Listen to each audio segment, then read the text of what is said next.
namin to lahat. At tinambak na namin dito yung mga puno. Yan o, pinabunutan. Halos puro siya ganito guys oh. Yan. Wala, oh, yung ganyan lang, oh, parang ugat lang siya talaga siya, wala siyang makitang parang laman.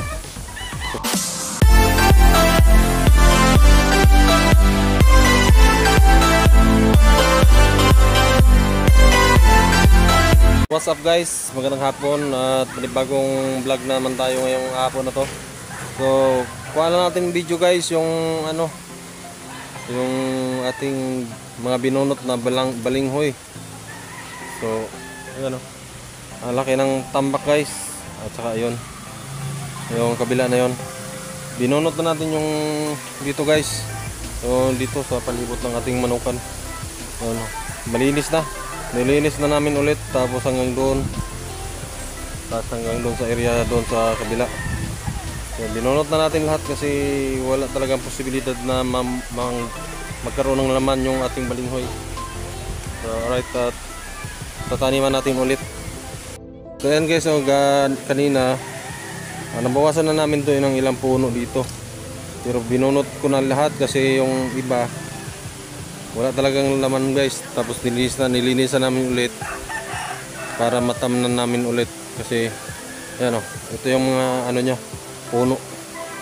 So medyo malalaki yung puno guys. At ang iba tinagtad ko na para pang tanim natin. Ayan o. Yan, ito yung itanam namin ngayon guys. Kaya samahan nyo kami sa vlog na to kasi tatanim na namin tong nasa sako, yung pinatulpo-tulpo ko guys. Tingnan dito guys, dati malinis, yan dati, maraming puno ng balinghoy. Ngayon wala na. Kagaya no, iniwan na natin to yung kabila.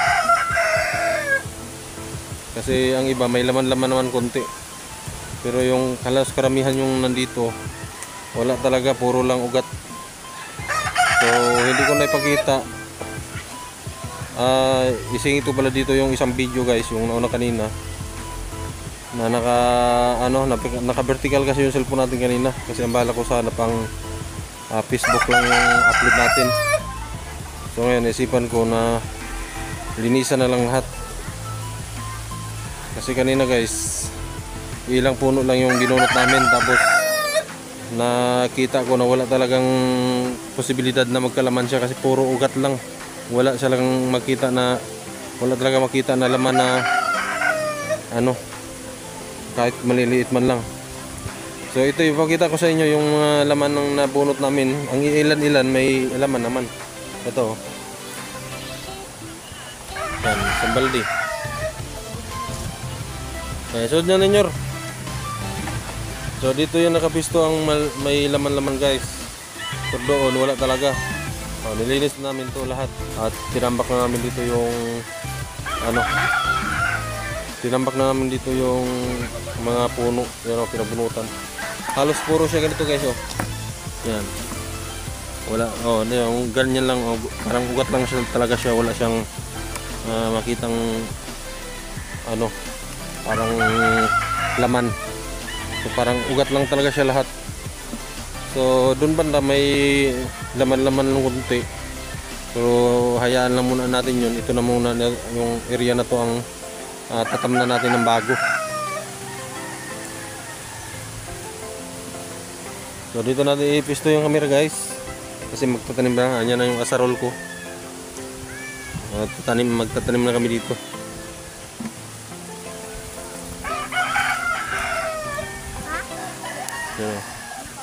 Asarolin ko tapos yung pantanim namin yung nasa sako. So yung manok ko guys oh, dito sa labas. At ayun yung una. Hayaan lang muna natin yan guys para yung iba naman may laman yung banda doon oh. Yung banda doon may laman naman siya kahit kunti. Kaya hayaan lang muna natin, palaki-lakihin muna natin. Ito tatamnan namin doon bago. Right.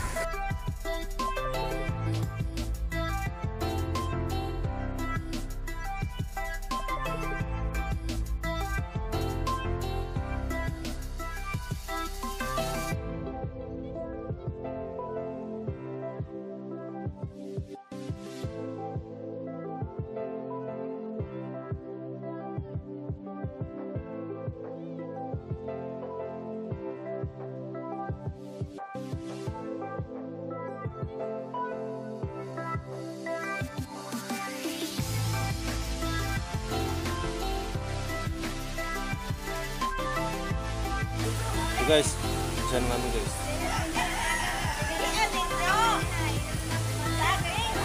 Ha?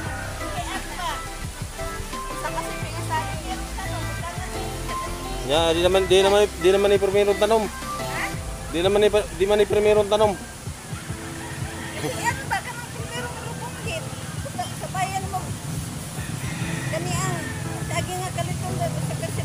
Ya, samantag nakatong saging na po sa bukid ako nang balanghoy. Isa gagmay na kayo ang unod pero panik ang unod ay. Ah. Ano ang medyo slide? Yeah. Di man ang tagas kay Juan. Sa bisan. Doon.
So yun guys, abangan nyo lang maya ang aming vlog.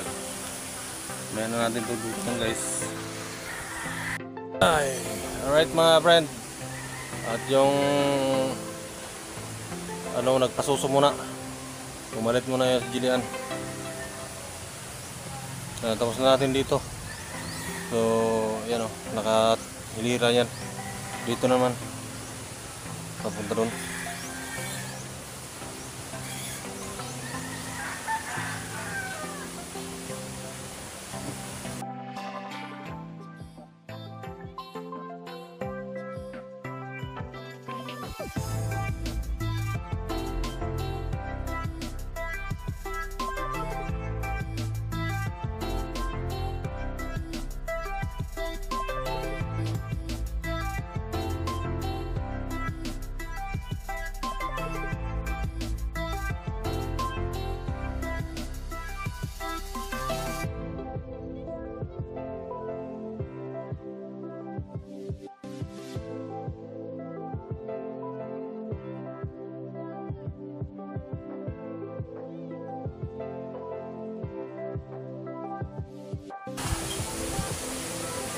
Tsaka ilan talaga ito mga friend.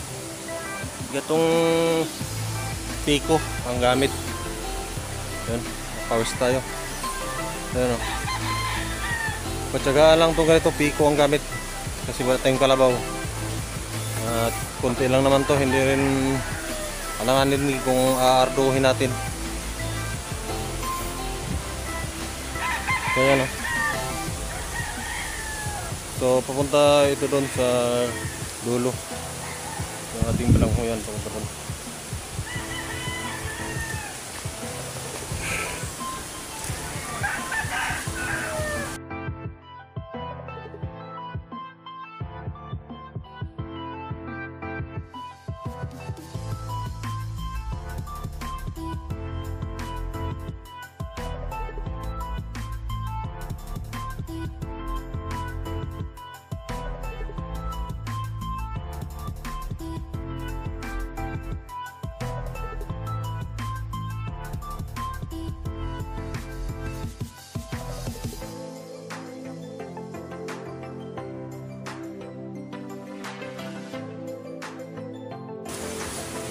Kaya mga friend, malapit na tayo matapos kasi hanggang dito na tayo sa may tabi ng balinghoy. baka niyang uban ano? So, shoutout dyan kay Server Cubs. Ayan, malinis na ulit. At tatayin muna natin ulit yung gilid.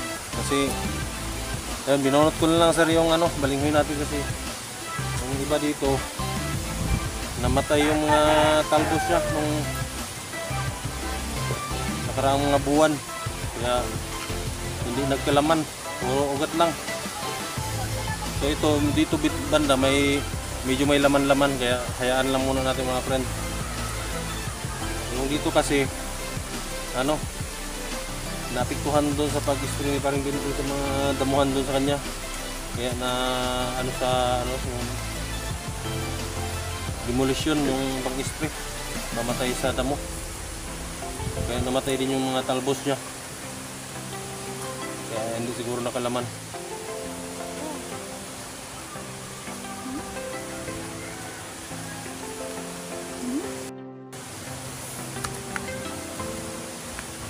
So yun mga friend, malapit na namin matapos. Dalawang linya na lang dito.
Alright mga friend, tapos na. Tapos na namin taniman to ulit dito sa ano. Yan. Ayun yung padro yung sa loob ng bear cubs. So yan ang manuka natin. Ang kapal dito ng balinghoy dati mga friend, pero hindi ko kalain na ano pala, walang laman. May laman man, kunti lang. So ilang piraso lang yung laman ng isang puno. Ang karamihan wala talaga.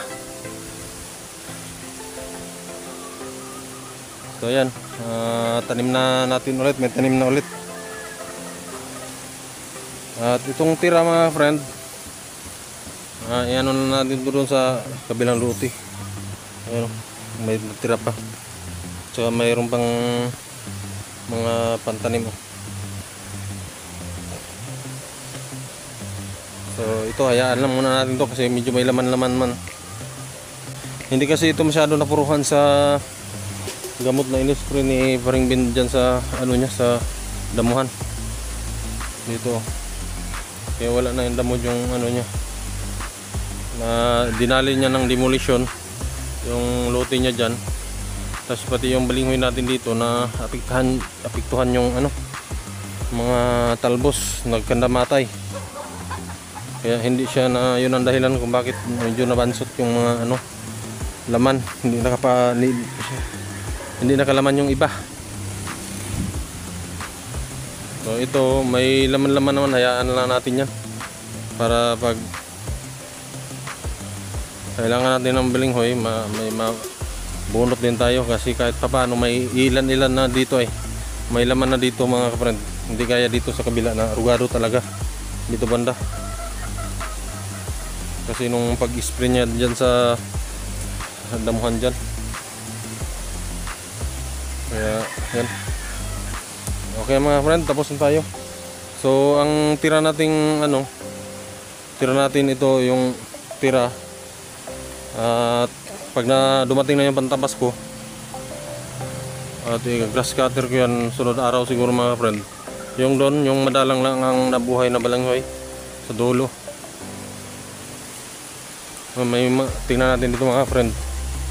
Mayroon kasi dito mga balinghoy na mga puno na madalang lang na buhay mga friend. Ilan lang. Kaya dapat talaga siyang abunuhan ay ano, salitan ba yung taniman ulit. Ayan gaya nito, ilan lang yung nabuhay pero mas malaki yung mga puno niya mga friend kasi parang walang kaagaw sa masyado sa abuno ba sa lupa, sa pataba. Ayan, ito yung grass cutter, pangalawang business natin itong grass cutter. Ang bilis na agad lumago ng damo. Ayan, ito balinghoy natin ito mga friend. Kaso lang yung nabinhi natin dito ng tanim, yung binhi natin na tanim dito mga halos karamihan lanta na.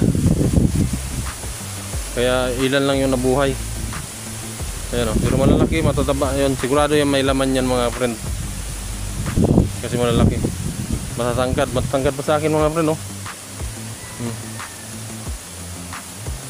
Sigurado may laman to.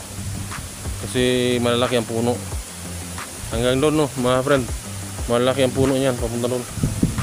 Yan, dito natin iabuno yung tawag nito. Yung hulip ba sa Bisaya. Yung panibagong tanim dito ulit. Yan. Kailangan ko pagraksatirin to mga friend. So yan yung ating balinghoy yan pupunta doon.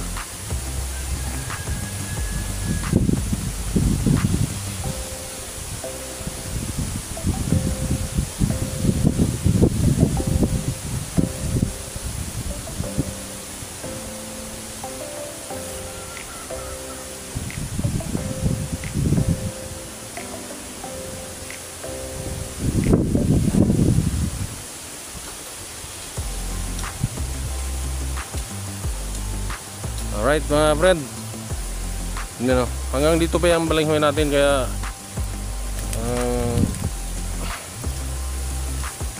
habang hindi pa naubos, tanim na naman tayo panibago. Pero nakapag luto din kami ng ilang kaldero mga friend.